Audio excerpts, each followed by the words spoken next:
everyone, my name's Arjun, and today I'm going to be showing you guys 12 endgames that every player should know. So let's get right into it. The first endgame I'm going to be showing is one of the most important rook endings for a chess player to know, and it's called the Lucena position. So the way you can recognize the Lucena position is one side, in this case white, has a pass pawn in the 7th rank. I should add white is going upwards, black is going downwards. So anyway, one side has a pawn on the 7th rank, and their king is directly in front of it. So in other words, their king is actually stopping the pawn's progress. Meanwhile, the other side has their rook directly behind the pawn. In this case, black's king is not actually threatening to take the pawn, so white's pawn is not going to hang anytime soon. And this position is actually going to be a win, but you have to know the proper sequence to achieve the win. So there are a lot of ways that white can try to win this, and I'll look at a few of them right now. So of course, white is not going to win unless he can promote his pawn and win the rook in the process, thereby achieving an easy king and rook checkmate. So what if white just tries to promote the pawn immediately by moving the king out with, let's say, king to c7? Well, this may seem like a good idea, but the problem is black can just continue to check white. So black checks. If white ever wanders away too far from the pawn, black will just come back, forcing the white king to return. And if white tries to stay with the pawn, black is just going to keep checking forever, and white's king is not going to move anywhere. So it's clear that moving the king out immediately doesn't work. And because of this annoying king on the other side, it controls these two squares, meaning the king can't move there either. So if we take a closer look at the position, we'll note that black's king is only cut off by one file, the e file. So we need to make that two files. First, we have to cut off the king by another file, by pushing the king to the side of the board. Here, black can either move his king to the g file, to one of these squares, or he can move it to e6. If black goes to e6, then probably the easiest way of winning is just to go king to e8. And of course, black has to take the pawn now, otherwise white promotes. But now white can check, forcing the king to go here, continuing to protect the rook. Check. The king has to move, and the rook falls. So if we go back to this position, it's clear that black will have to go somewhere on the g file. And let's say he goes to g7. Now, once again, we can consider trying to move the king out to one of these squares. But once again, it's not going to work, as if you come out, black will check. And now white can actually even get as far as the 5th rank without hanging the pawn. But in this position, white has to move back, and he has not accomplished anything. So we could try to imagine, if only white had a piece he could put on d4 now, then the rook would simply not be able to come around and protect the d8 square. So how do we get a piece to d4? Well, if only our rook could somehow get there. And that is actually the purpose of white's second move, if we go back a bit. So if we go back here, white actually plays the somewhat unintuitive rook to f4.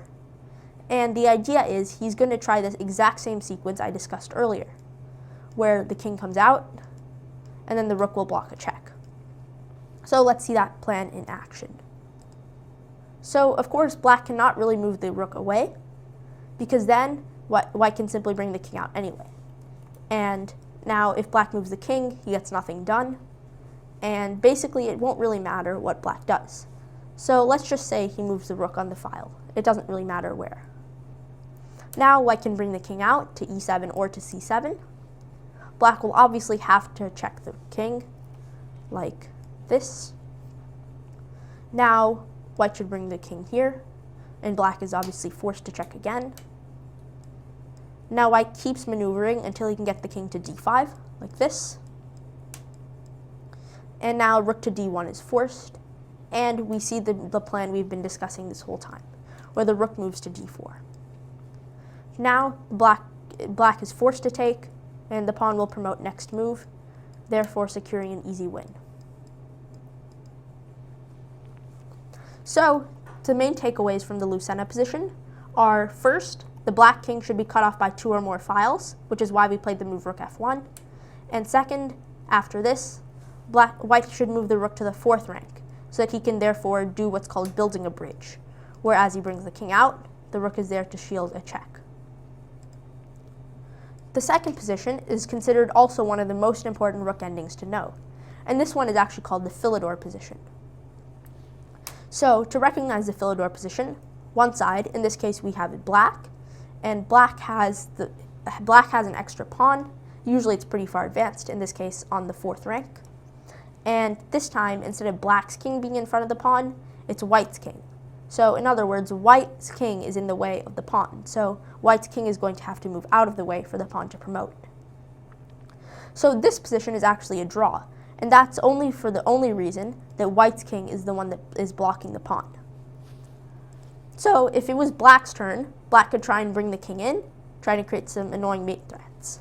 And if white were to just do nothing, black can play a move like this. And here it's still a draw, actually, but it's definitely going to be a lot more difficult now. So what white needs to do in order to draw this position is he has to take control of the 3rd rank. So note that black's king has no way of entering the position. Of course, most of the time, if black chooses to trade the rooks, let's say by doing a maneuver like this, it's just going to be a draw after the trade. So that doesn't do anything. If black simply tries to check white, well, white can just move back and forth, and no progress is made from black. So now, sooner or later, black is going to have to play the move d3.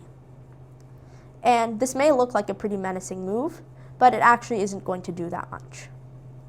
The key strategy here now is to play the move rook h8. And the idea is, white is now going to check the king from behind, and black is actually not going to be able to do too much about it. If we go back to the original position, here, if white tried to do this checking from behind method here, well, if black simply took some space and white tried checking here, it would still be a win actually now for black. Sorry, not a draw. And once black brings the king in here, now we can see some annoying mate threats. However, the difference between these positions is if we look at the position we were discussing earlier. Here, once white moves up, if black tries to invade with the king, note that the d3 square is no longer available for the king. So once white checks, of course if the king strays far away, white can just continue checking. And now eventually black is going to have to agree to a draw, because black can make no progress. That is how you can draw the Philidor position. The third position I'm going to show you is actually pretty much the same as the second one. And this is actually the exact same, this position has the exact same characteristics as the Philidor, except we'll notice that this time the pawn is a knight pawn. That is a b pawn or a g pawn. Here we can use the same drawing mechanism I discussed earlier. However, there's actually an easier way to draw this time. If we go back to the original position, the previous Philidor position that is, if we scroll back to the very beginning, from here, I mentioned the move rook h3. But what if white tries to play passively and plays a move like this, allowing something like this to happen, where white just lets black invade? So if we get to some sort of position like this, of course, neither side is playing very good moves here. Well, if white tries to just defend passively, like this, let's say, black is going to win eventually. And that is because, in this position, black has a nice idea where he can bring the rook around to the other side and give checkmate. For example, if white continues to do nothing, well, in this case, black should go king to e3. And here, if white continues to wait, simply a move like rook to h2 will just win, because now the rook will get to h1, and the pawn will have a clear path to the bottom. So because of this, it's clear that passive defense in this position does not work, and that's why you have to use the same method I discussed earlier, where you play rook to h3, stopping the king from entering, followed by rook h8 to check from behind. However, in the position with the knight pawn, white can throw all that out of the window. White can just defend passively, actually, and he can allow black to get the optimum positions for all of his pieces. As long as white just keeps the rook on the first rank, no matter what black does, it's actually still going to be a draw. And we can think of it like this. If we remember the previous position, black would win this by bringing the rook around, and oh wait, there's no file that he can go that isn't occupied by the king. So black actually is out of files to go to in this position. There's actually no file to the left of the A file, so black can never actually checkmate. Even if black were to reroute his king, like this, the A1 square is never going to be defended. So it's actually going to still be a draw.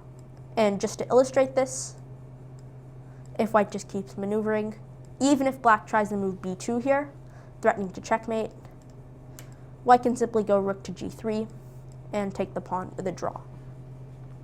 So in this position, there's actually nothing that black can do, as I've been saying. So you can just remember, if there's a knight pawn in a Philidor position, that is a b pawn or a g pawn, then white doesn't need to use the same active defense that I discussed earlier. White can just play the move rook to e1 or rook to the first rank and simply move the rook back and forth, making sure never to allow checkmates on the A file. So that's how you can draw a Philidor position when there's a knight pawn. The fourth position I'm going to be showing is one that's not so likely to appear in an actual game, as usually there are some better alternatives earlier, but it does a good job of illustrating a couple of important rook ending principles. So from here, it's black to play in this position, and black is obviously going to be trying to draw since white is up a pawn. What black wants to do here is black just doesn't want to allow the rook to move out of the way, because of course if the rook ever moves out of the way, the pawn will queen and the game will be over. So of course black is going to have to keep his rook on the A file at all times, because if he ever moves away, simply a move like, let's say, rook to c8 is going to be sufficient. Because now, regardless of what black does, let's say black tries to go back, white will queen and win the rook after takes.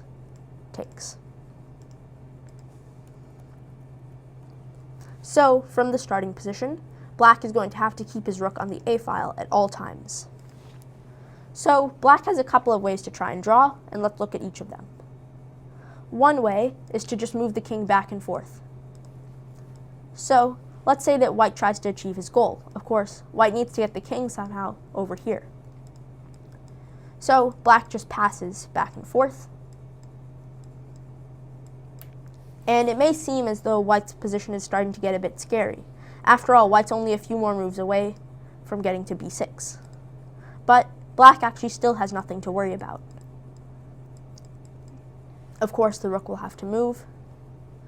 And now white's king tries to come in. But here we start to come across a kind of a major problem. Once white gets here, let's say, black can just start checking white. And white actually has no way of making it closer to the pawn without acknowledging these checks. So black can just keep on checking. If white comes pretty far back, of course, black keeps the pressure on this pawn.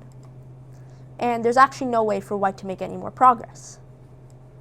So if this type of position comes across in an actual game, well, you should know that if you have black in this type of position, the easiest strategy to draw is to just play king here and king back, and making sure to always check white if you have your rook active. However, what if black thinks, oh, well, can I just bring the king over and win the pawn? Well, this may seem like a very good idea, but if you try it, it actually illustrates a nice endgame principle that's very important to know. So white will have to try the exact same technique, bringing the king over, followed by bringing it up. Now, let's say black checks, it doesn't really matter, white can go here. And now black thinks, okay, well now I'm going to get the king over, right? Actually, white is completely winning now, and that's due to a nice tactic involving a skewer. White can play the move rook to h8, threatening to queen the pawn. However, of course, wouldn't black just take? Well, now white goes here, and he's going to win the rook next move, like this. So the key to avoiding this tactic, if you have black, is you have to make sure, if you get a position like this, never let your king stray further than the f file, or the third file from the edge of the board. If black does this, he's actually just going to lose. So it's important to keep the king in the corner. which seems like it may not be such a good idea, since usually we're told to keep our king active in endgames. However, this case is actually a major exception to that rule. The fifth ending I'm going to be showing involves a queen versus a passed pawn on the 7th rank. So as you can see, white is up a queen. Meanwhile, black has this passed pawn on the 7th, and at the moment, it's actually blocked by his king. So clearly, white is the one playing for the win, because if white can ever stop this pawn from promoting permanently, then white will just bring the king in, win the pawn, and then checkmate. So it's up to white to find a way of doing so. So, of course, white is never going to win this game without his king. So what white needs to do is white needs to try and bring the king one step closer every chance he gets. At the moment, since black's king is blocking its pawn, black can't push his pawn, and which of course would always be a draw. So in this position, white can bring the king one step closer with king to b7. Now, of course, black will have to move the king out of the way, since it's the only legal move. And let's say he moves to f2. Now, what white has to do is white has to somehow force the king to go back in front of its pawn. Because, of course, if the pawn can promote, then the king is never going to be able to get closer. So what white needs to do is white needs to start bringing the queen gradually closer and closer to the black king. He can only do this by giving lots of checks. So I would recommend starting with the check, queen to f5. So after queen f5, black has a few squares to go to. Note that if the king ever moves to e1, white can simply bring the king further, since of course there's no threat to queen. So from here, black should probably go to one of these few squares. Let's say he goes here. Now, like I said earlier, white wants to keep bringing the queen gradually closer and closer. White can play this check, forcing the king to move to the side, and now white can check again, forcing the king to go back. But now, how does white win? How can white get the queen any closer without allowing the pawn to promote? Of course, if white goes back and forth, he makes no progress. So white has to use a nice endgame idea. White has to play the move queen to e3. Even though this isn't check, clearly queening would hang the pawn, so now black is forced to move the king to the first rank. Now, white has one nice way of winning, and that has to play queen f3, forcing the king to go in front of the pawn. Note that in this position, the king as well as the pawn are both being simultaneously attacked.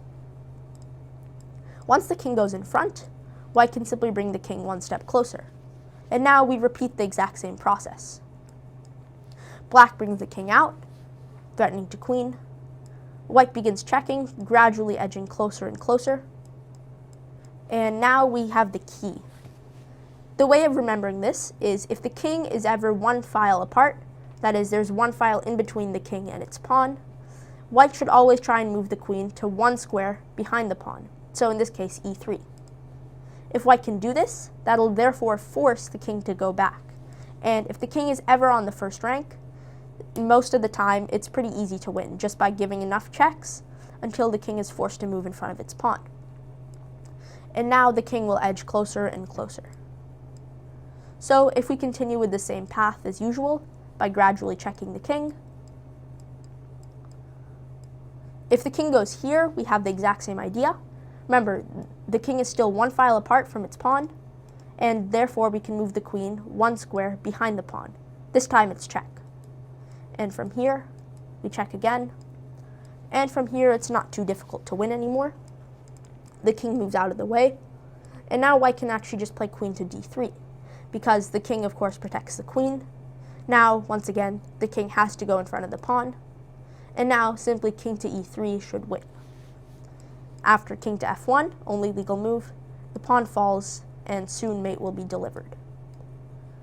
This strategy will work for any pawn when you have a queen versus pawn position, unless it's a rook pawn, that is an a or h pawn, or a bishop pawn, a c or f pawn, and I'll be discussing both of those cases later. To win this type of position, there are three things you need to remember. The first thing is whenever the king is in front of its pawn, you can bring the king closer. The second thing is whenever the king is two files away from the pawn, that is, there's a file separating them, you should try and bring the queen one square in front of the pawn.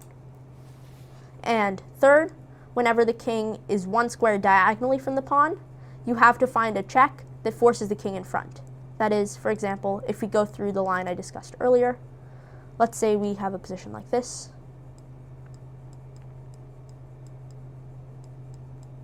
These are all moves I've discussed previously.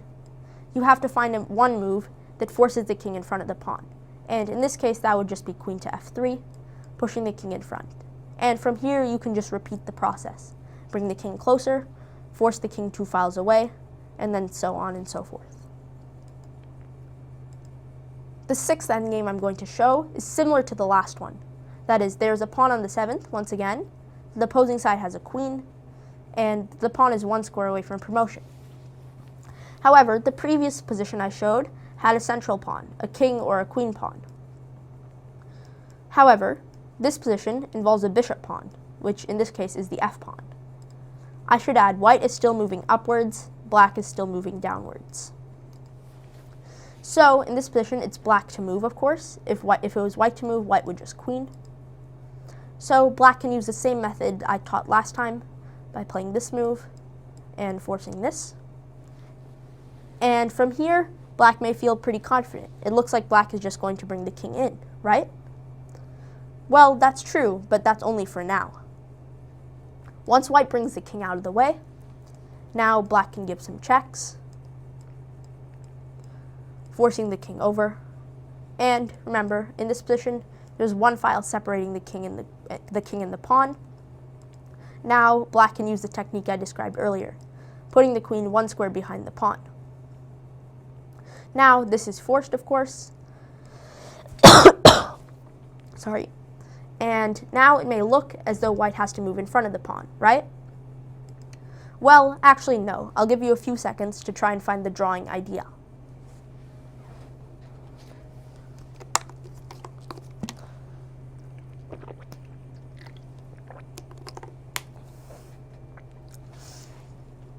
That's right, the king actually doesn't need to go in front of its pawn. Here, white can move the king to the corner, because if takes, well, we have stalemate. And actually, this motif will work no matter whether it's an f-pawn or a c-pawn. Whenever the queen tries to check, the king can simply move to the corner. So, from here, after king to the corner, if black just keeps checking, well, no progress is made. So, from here, the main takeaways from this type of position are, first, you have to remember the stalemating trick. And second, the key is to actually keep the king towards the corner. That is, if the king keeps wandering away on this side, well, it's not going to be a draw because there is no stalemating technique on this side. If white just goes back to the other side, well, there's suddenly not going to be a stalemating trick, because in a position like this, of course, this is just going to immediately lose. So we have to remember, keep the king towards the corner when you're trying to draw this position, and of course, whenever the queen tries to get too close, make sure that you have the stalemate trick ready.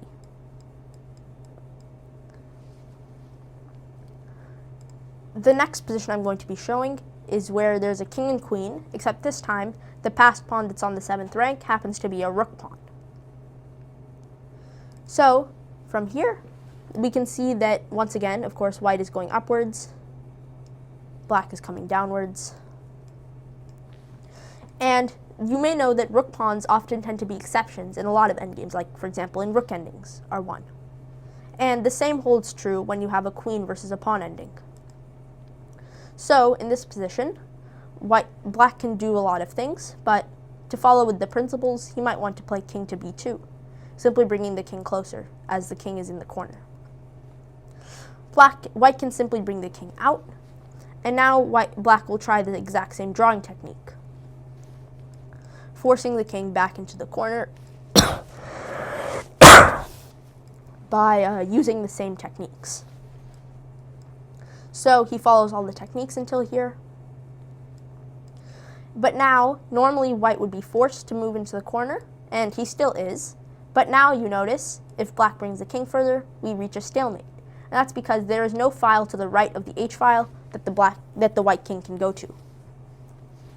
Because of that, this position is actually a dead draw. There are no other ways for black to force white into the corner without using the G file. Note that whenever the queen steps onto the G file, regardless of whether king h8 is forced, white can actually just go there anyway, because, well, black's queen will have to move again, and we reach the same draw. There's no way for black to force the king into the corner without using this technique. In this exact case, of course, white can never wander too far away, because black's queen will get in front of the pawn. And therefore, if white just sticks to the plan by playing like this, there's never going to be any progress made, and the game will end in a draw. The 8th endgame I'm going to be showing is very similar to the last one that I showed, in that there's a queen for one side and a rook pawn for the other. However, this time the rook pawn is not yet on the 7th rank, and we already discussed if the pawn is on the 7th, it's an easy draw. However, if the pawn is on the 6th, there is actually a win for white. So there are a few ways of achieving this win, but the easiest way is to follow kind of the same principles I discussed earlier, where you gradually try and bring the queen closer with checks, and eventually there's a special motif I'm going to be showing. So the easiest way to win is, of course, to bring the queen in, to gradually bring the queen closer, like this, for example.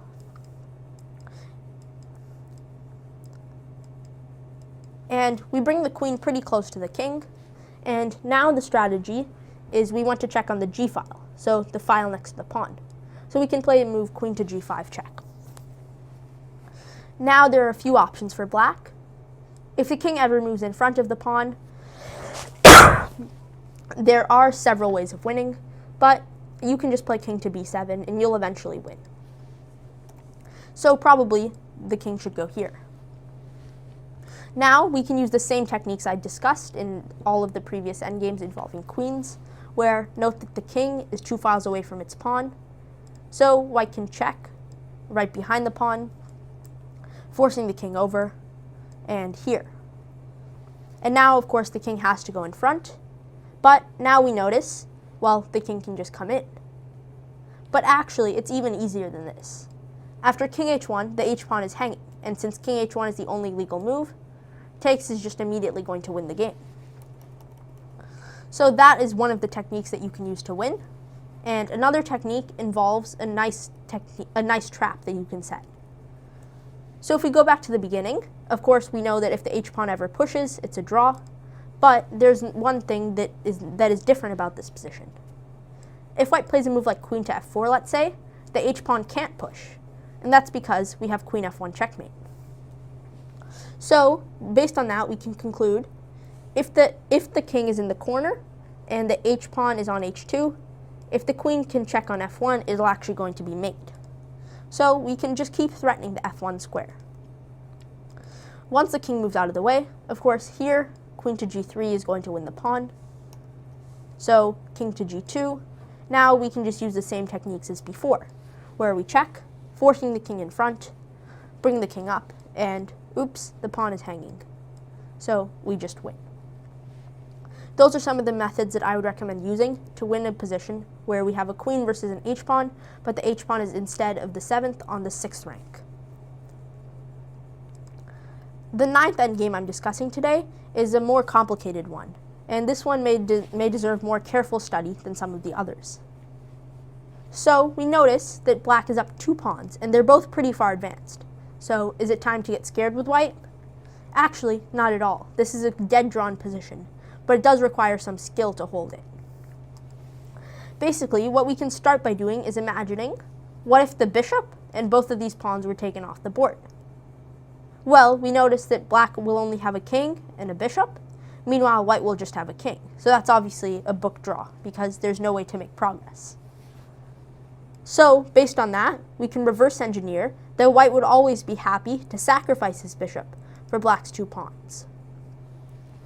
That makes sense, right? So, basically, what white wants to do is if black ever pushes his pawns, white can simply sacrifice his bishop for both of them. So, because of that, we know that if black is ever able to push one pawn, white either has to find something special or be able to sacrifice his bishop for both of them. So the way I would start by drawing this is I would play the move bishop to b3 check. And giving a check is usually not a bad idea unless black has something specific he can do.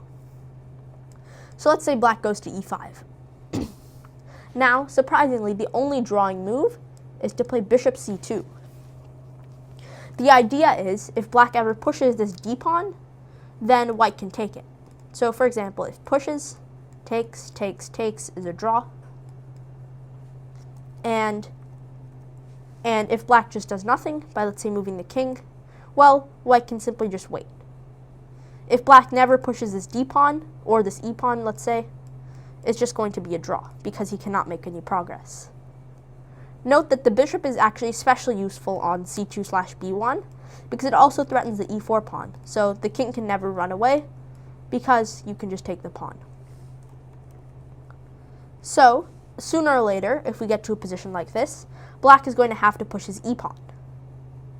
And pushing the e pawn is actually a pretty simple draw now. White can simply just put his king in front of the pawn, and now, whatever black does, white can put the bishop in front of the other pawn. And because of this bishop's inability to control light squares, this is actually a dead draw.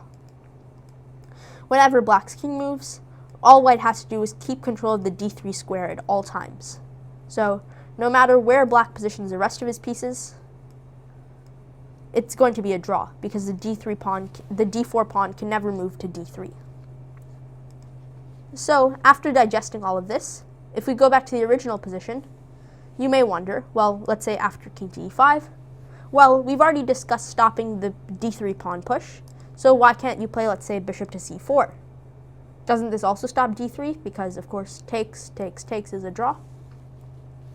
Well, yes and no. It does stop the move d3, but actually black is winning this time. And the reason is because the bishop on c2 was especially useful in a position like this, because not only does it stop the d3 push, it also threatens e4. And the point of threatening e4 is, of course, black's king can never wander away. However, if we go back to the position where we put the bishop on c4, the e4 pawn is not even threatened. So, though of course it still takes some care to win as black, black can actually just move the king wherever he would like, let's say to f4. Now, if white tries to keep the bishop on this diagonal, there are some ways of trying to win this, and they are not the easiest though, but the point is black can just move the king. And from here, since the e4 pawn is of course not under attack, there's nothing that white can do to stop black's king from roaming. So that's why the c2 bishop is such an important square. So from here, as I discussed earlier, of course e3 can never be played. But black might try to do something like this. If he tries checking, what if he tries to bring the king around this way? And the answer is that actually nothing will really happen. As long as white always keeps the bishop on this diagonal, threatening e4 and stopping the push to d3, it's just going to be a draw, no matter what black tries. So the keys to this endgame are, first of all, if we go back to the initial position, always make sure that your bishop is on c2 or whatever square attacks a pawn and stops the other pawn from pushing. This is especially important because the king cannot be allowed to wander. Second of all, you need to make sure, if black ever pushes the other pawn, in this case e3, that you can set up what's called a blockade. And as I described earlier, if pushes, you can go here and always keep the d3 square under control. You have to make sure that this can always be set up if one of the pawns is pushed. The next endgame I'm going to be showing illustrates an incredibly important concept that every player needs to know. This concept is called the concept of the outside passed pawn. So, at first glance, this might seem like a pretty scary position for white to deal with. After all, black has an active king, an advanced passed pawn, and it doesn't really look like white's pawns are doing too much anywhere. However, this is actually a winning position for white. The reason lies in what's called an outside passed pawn. So, what white needs to do is white wants to create a passed pawn on this side of the board. So if we can just imagine for a second, let's say that both of the g pawns were removed from the position. If that position were to happen, let's just say we can play a move like this, and this is basically the exact same as the g pawns being removed, because we have the two g pawns here, and if we go forward with that sequence, the g pawns have now gone missing. So if we imagine this position, it might seem like black is still doing well, because as you can see, his pawn is still pretty far advanced, his king is still active, and white's king is still not doing much. However, this is actually a pretty easy win for white, and that's because if black tries to push his pawn, white can simply push his. Eventually, black will be forced to run after it. Now, white can take the pawn, and if black takes this pawn, well, you'll see white is just too fast to reach this side of the board. Black can try as much as he would like to come back over, but ultimately white is just going to be up 2 pawns for nothing, and this is a pretty easy win. So if we go back to the original position, we can see that if white is able to create some passed pawn on the h-file, he can use it to deflect black's king as a decoy, essentially, to win black's pawn and then proceed to win the queen side. So because of that, white should start with the move h3, as this move will hope to create a passed pawn. So there are some options for black here. Of course, we already discussed this g takes h3 position, as white can simply push his pawn on the king side, ultimately grab black's pawn, and bring it over. So let's say black doesn't play g takes h3, and instead, he just waits on the queen side. Well, here, the easiest way to win is just to take the g4 pawn. After king takes, we reach the same position where white had an outside passed h-pawn, except this time he has a g-pawn. Now, white can come up with his king, hoping to eat this pawn. Now, if black keeps defending, there's a nice move that white can play. It's not strictly necessary, of course, but white can play the move g4. Now, of course, if the king waits, white will push the pawn, and sooner or later, black is going to have to take it, allowing recaptures. So, from here, this is basically the same position we would have reached by any other sequence. Black will try in vain to reach the queen side, but white is simply too fast, and eventually the queenside pawns will just be lost. So what are some of the key takeaways from this endgame? Well, if we go back to the beginning, first of all, an outside passed pawn is a very valuable asset in an ending. An outside passed pawn can be defined by a pawn that is far away from the remaining pawns. So therefore, if we consider that these pawns on the queen side are the remaining pawns, we notice if white is able to create a passed h-pawn, it'll be further away from the remaining pawns than black's passed e-pawn.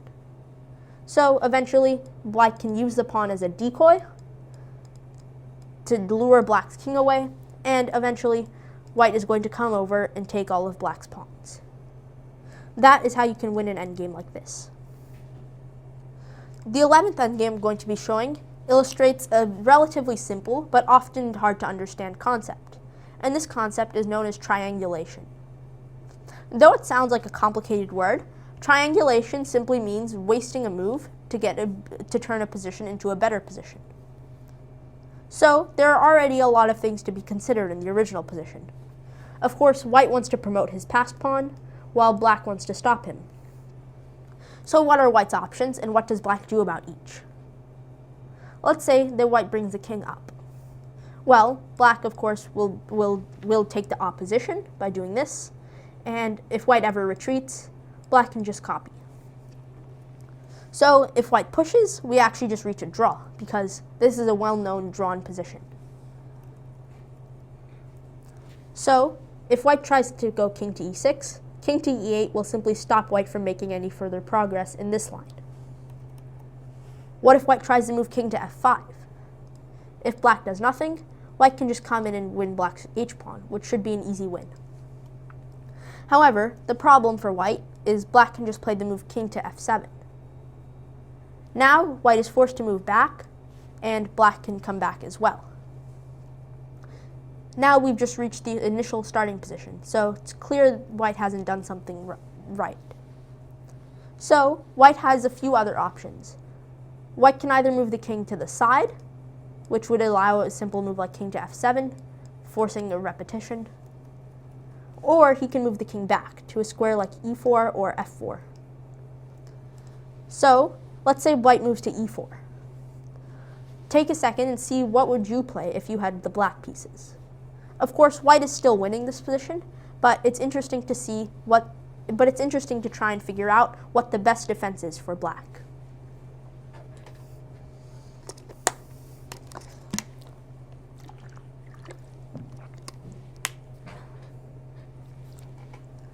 So let's take a look at some of the consequences of this position.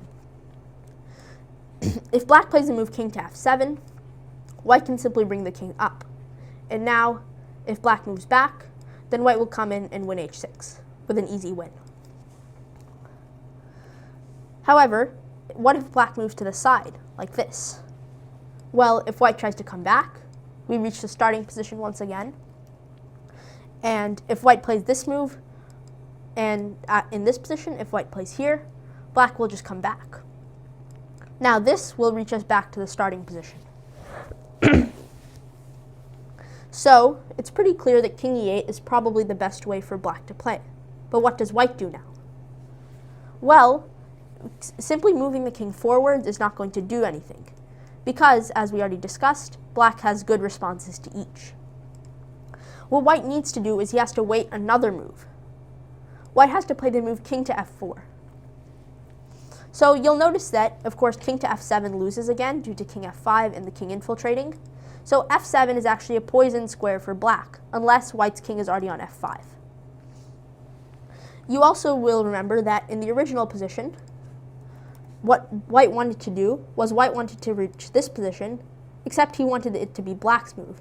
So black would have to move back, and white would push with the opposition.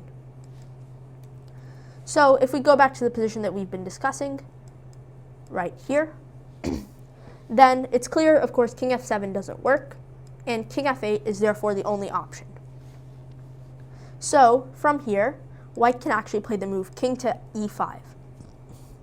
And now the idea is, if black moves to the side, like he has been trying a lot, white can go king e6. And now we actually reached a position we already discussed a lot earlier, which specifically would be this one. Except in this position, it's white to move, meaning black has the opposition.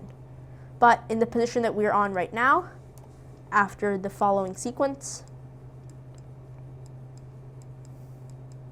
it's black's move, allowing this move, followed by push, here, and here, soon to be a promotion. So, therefore, it's pretty clear that after king to e5, king e8 will lose, because white will get the opposition.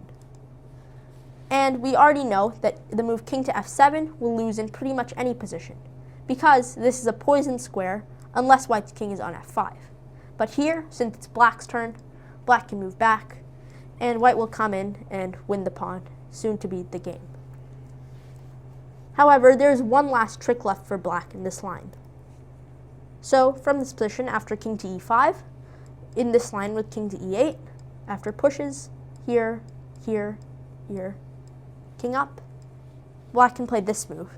And now, black may hope that white will immediately play f8 queen, but this is actually just a draw due to stalemate. So white has to be very careful. The easiest way to win is just to wait one move with the king. And now once the king moves, queening will be with check. So this is a pretty easily won position. Therefore, the main takeaways from this endgame are white needs to wait until he can get a position where it's the favorable side's turn to move. That is, he has to wait a few moves and then bring his king back to e5. Because now black is forced to make a move he doesn't want to. That is, he's in zugzwang. He has to play king f7 or king e8. And after either of those moves, white has a specific corresponding move that will win the game. The final endgame I'm going to be showing today shows several nice principles that I think are very important to learn. So in this position, once again, white is moving upwards, black is coming downwards, and we see that actually in this position it starts off as black to move. So there are a lot of options for what black can do. Black, of course, wants to win white's pawn, while white, if possible, will take black's pawn. So, from here, what if black tries to immediately grab white's pawn with the move king to d4? If black tries this, then white can actually play the move king f5. And now we are in a place of reciprocal zugzwang, as it is sometimes called. Whoever's side to move actually loses. Since it's black's turn, black will have to move away, and after white takes, it's an easy win for white. Similarly, if it were white's turn, white would have to move away, and then black would take, winning the pawn and the game. Therefore, king to d4 is not an acceptable move for black to play. King to d6 is an option for black, which we may discuss later, but let's say black tries king to c4, intending to come around the pawn from behind. Now, the idea is, let's say white just plays a move like king to f5, then all of a sudden we reach a position that we got earlier, where this time it's actually white to move, so black will win the game. Therefore, white should not play king to f5. What if white tries king to g5, simply copying black? Well, then, what if black plays king to d4? Well, we've fallen into the same trap as before, where this time it's black to move, and the pawn is lost. However, black doesn't need to do this. Black can actually play the move king to d3. Of course, white has to protect the pawn, otherwise he loses, but we'll find that he will lose anyway, because now, once the king moves away, black wins the pawn and wins the game. So what has white done wrong? It seems like king to d3 is just an inevitable consequence, right? Well, not exactly. White has one try left to him. Since we've already discussed these two moves, white will have to bring the king back and hope to survive. If white just tries to play this move, well, black can simply come and attack the pawn. White will protect it. Black will push. He will push the king up. And now it seems as though white is just going to lose, right? He'll lose the pawn and win the game. However, king e2 is actually a blunder here, since after this position, we reach a well-known win because black will be able to push his pawn. Therefore, in this position, white actually has to play the move king f2, and this is actually going to be a draw, because if black takes, white has the opposition, and it's well known that this type of position is a pretty easy draw for the defender. Therefore, what can we take away from this position? In the end, it was simply a draw, but there were a lot of interesting ideas that were presented along the way. Remember, if the king ever moves to this square, in this case d4, whoever's side to move it is in this position will lose. A common idea in these types of positions is to try and come around behind, like this. And that was illustrated in this variation, where black attacks the pawn from behind, forcing the king to move to the deadly square, where this will win. And at the very end, we found that the easiest way to draw, and as a matter of fact the only way to draw for white, is to simply play passively, which is typically not a good idea in other endings, but in this exact case it is. Eventually, white can go back to the textbook draw of king and pawn versus king, where the defender has the opposition. And we reached a well-known stalemate type of position at the very end. So, those were all the 12 endgames I showed today. I hope you all enjoyed and learned something. Thank you all for watching, and I'll see you all next time.